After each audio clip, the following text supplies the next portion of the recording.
Faleminderit zonja drejtuese seancës, të nderuar koleg. Ligji që po diskutojmë sot për koncesionet dhe partneritetin publik-privat është një ligj që e kemi debatuar shumë herë.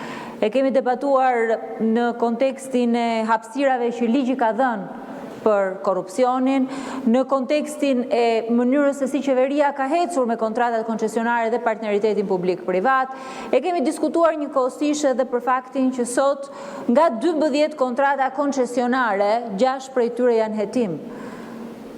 Qeveria shqiptare ka lidhur një fond total pothuajse sa gjysma e produktit brendshëm bruto për koncesionet dhe partneritetin publik-privat dhe gjysma e tyre janë në hetim. Ligji më parshëm ka qenë i përafruar me standardet e Bashkimit Evropian, ka qenë një nga ligjet më të mira, po përsëri ekzistonte hapësira për korrupsion.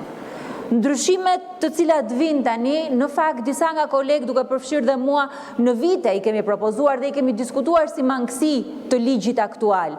Po a e përmirësojnë këto ndryshime situatën dhe a bëjnë këto ndryshime që të kemi procedura më të mira të koncesionet dhe partneritetit publik-privat? Për mua përgjigjja është jo. Në fakt sot kur diskutohet edhe për luftën ndaj korrupsionit, duke pasur parasysh hapësirat për korrupsion që ka dhënë ligji aktual, por dhe mënyrën se si është zbatuar ligji aktual, ne duhet ta shohim këtë si një dështim, jo thjesht të disa politikave, jo thjesht të disa institucioneve, por njëkohësisht edhe të dështim të shtetit shqiptar. Korrupsioni nuk është një fenomen, është një regjim. Ka qenë për këtë qeverisje një mënyrë dhe një stil qeverisje. Është një arkitekturë që fatkeqësisht është ndërtuar gur mbi gur, që ka kontrolluar, ka varfruar, në fund ka kapur edhe çdo shpresë që shqiptarët kanë pasur për të ardhmen. Për dekada korrupsioni ka qenë gangrena që i ka ngrënë themelet e shtetit. Ka marrë pasuri, ka shitur asete, ka shruar mundësit, po nga ana tjetër ka burgosur dhe talentin e një kombi të tërë. Dikur na kushtonte mungesën e rritjes ekonomike. Sot çmimi është tragjik, sepse Shqipëria është një vend që i ka humbur mundësit, edhe prej luftës ndaj korrupsionit. Një vend ku 1 në 4 të rinj ka braktisur, dhe pyetja që duhet i drejtojmë vetes është pse po ikin shqiptarët, sepse kërkojnë një sistem më të ndershëm, kërkojnë më shumë mundësi, kërkojnë në fund të ditës hapësira edhe për të ushtruar talentin e tyre. E le mos gabohemi, kriza e ekonomisë shqiptare nuk ka ardhur nga tregu, nuk ka ardhur nga pandemia, nuk ka ardhur nga lufta, po ka ardhur pikërisht nga korrupsioni, nga një sistem i ngritur me paramendim, i projektuar për të pasuruar pakicën e për të varfëruar shumicën. Kriza që prek sot biznesin, që prek sot shoqërinë, kriza që prek edhe familjen e tryezën e familjes shqiptare, është sigurisht krizë që lidhet me klientelën politike, jo atë të popullit shqiptar, po me klientelën politike të majorancës. Dhe në krye të kësaj arkitekture qëndron qeveria socialiste, që fatkeqësisht në ligjet që ka sjell këtu, kanë sjell Shqipërinë në një nivel tjetër korrupsioni, në atë të një shteti të kapur. Një qeveri që nuk ka ndërtuar ekonomi, por skema, që nuk ka ndërtuar institucione, por frikë, që nuk ka ushqyer demokraci, por klientelizëm. Për 12 vite me radhë, ligj mbas ligji, është ngritur dora nga kolegët socialistë këtu, jo për të mbrojtur as standardet, as normat, po për t'i shkatruar ato. Dhe sot e kuptojmë qartë që betejë ndaj korrupsionit nuk është një betejë administrative, nuk është çështje prokurorie, nuk është çështje as gjykate kushtetuese, nuk është çështje as parimesh, por është një çështje që lidhet me mënyrën se si funksionon shteti shqiptar. Është një betejë në fund ditës edhe për Shqipërinë. Është betejë edhe e familjeve që i shohin fëmijët e tyre të përgatitur e të edukuar që fatkeqësisht duhet largohen. E le ta themi hapur, Shqipëria nuk mund ta fitojë këtë betejë me të njëjtët njerëz që e kanë ngritur korrupsionin sot në sistem. Nuk mund ta fitoj me të njëjtën majorancë, me të njëjtat ministre, që fatkeqësisht kanë qenë ideatorët, kanë sjell produktet, kontratat koncesionare, partneritetet publike-private, që kanë menaxhuar asetet e që kanë qenë në thelb të korruptuar. Unë besoj që ka vetëm një mënyrë për ta ndryshuar atë, mënyrën për të qenë të drejtë e të vërtetë. E unë nuk e pres dot këtë as me ligje që vinë këtu, e nuk e pres dot këtë as nga kjo qeveri që fatkeqësisht i ka humbur mundësitë, megjithëse janë akoma sot në pushtet. Ligji që vjen sot ka disa probleme të cilat unë dua t'i theksoj e dua t'i përmend. Në vitin 2023 bëra disa propozime ligjore për të revizuar praktikën më të mirë të vendeve të Bashkimit Evropian me procedurat e koncesione partneritetit publik-privat këtu. Dhe në fakt, zoti Braçe përmendi një nga problematikat kryesore që ka ligji, që është transparenca. Transparenca për sa i përket prokurimeve publike dhe private, po njëkohësisht dhe koncesioneve. Çfarë do të ndajë qeveria me publikun? Cilat janë informacionet të cilat do të jenë publike për qytetarët. Qeveria ka vendosur në fakt që t'jetë minimaliste me informacionin që ndan. Qeveria ka vendosur që jo gjithmonë të japi informacionin që nga gjeneza e një koncesioni, që nga kërkesa, ose që nga momenti kur fillon procedura koncesionare, por përpiqet që këtë ta kompensoj me një pashaport që është krijuar për bizneset dhe njëkohësisht për kompanitë që do të operojnë.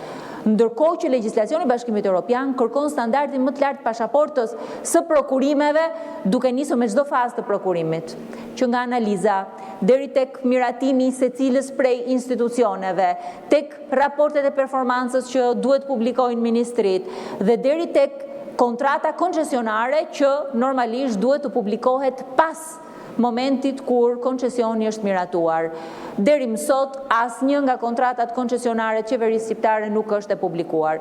Edhe ky ligj do të ruajë njëjtin standard. Asnjërës nga kontratave koncesionare të publikuara nuk do t'i ofrojë transparencë. E unë mendoj që kjo është mangësia e parë. Për këtë kam përgatitur dhe disa amendamente që do të diskutojmë gjatë votimit të ligjit nen për nen. Dhe besoj që është e nevojshme që të zgjerohet lista e dokumenteve që duhen publikuar. Studimet e fizibilitetit, dokumentet e tenderit, kontrata, ndryshimet kontraktuale, miratimet e ministrive, sepse nëse i shikoni problemet që kanë sot kontratat koncesionare lidhen pikërisht me këto. Pikërisht hapësira që është dhënë këtu i ka dhënë mundësi sot ministrave, zëvendës kryeministres të ndryshojë këto me mesazhe. Nëse kjo hapësirë do të ishte e kufizuar dhe këto dokumenta do të ishin transparent, atëherë unë besoj që një pjesë e madhe e kësaj nuk do të ndodhte. Së dyti, përjashtimi nga asetet publike, nga të mirat publike, nga shërbimet publike, nga fondet publike të një grupi kompanish, të një grupi operatorësh, të cilët kanë kryer korrupsion, mashtrim, falsifikim, pastrim parash, të cilët kanë marrë pjesë në grupe kriminale, sepse sot ne kemi rrezikun që kontratat e koncesionit dhe partneritetet publike private po përdoren për pastrim parash dhe nuk e them unë këto, e thot raporti i Departamentit Amerikan të Shtetit. Edhe ky është një standard tjetër që ne duhet ta ofrojmë. Një standard për të zgjedhur se ku shkojnë parat publike. Nga njëra anë, po nga ana tjetër, për të kufizuar edhe numrin e kontratave që mund të marrë një kompani e caktuar, sepse sot të gjitha kontratat koncesionare janë të përqendruara në 15 kompani. Në qoftë se një kompani e caktuar, e cila nuk kryen punime, merr 80% fondit, merr tenderin tjetër të radhës, atëherë më vjen keq, po kjo nuk duhet të ketë akses në financat publike. Kjo kompani nuk ka mundësi që të marrë një tender tjetër të radhës e kështu me radhë, derisa të kufizojë mundësitë për të gjithë operatorët e tjerë në treg.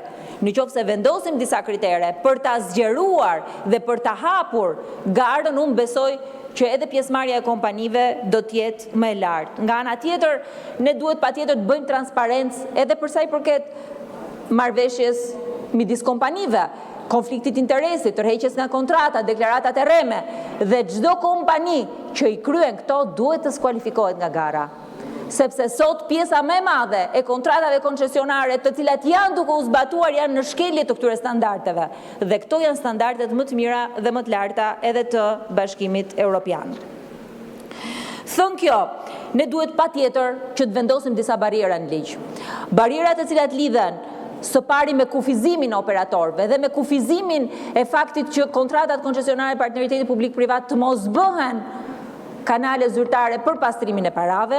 Së dyti, kompanitë që kanë abuzime duhet patjetër që të përjashtohen e të largohen nga tregu, dhe së treti, duhet i themi ndalë skemave të manipulimit të tenderave.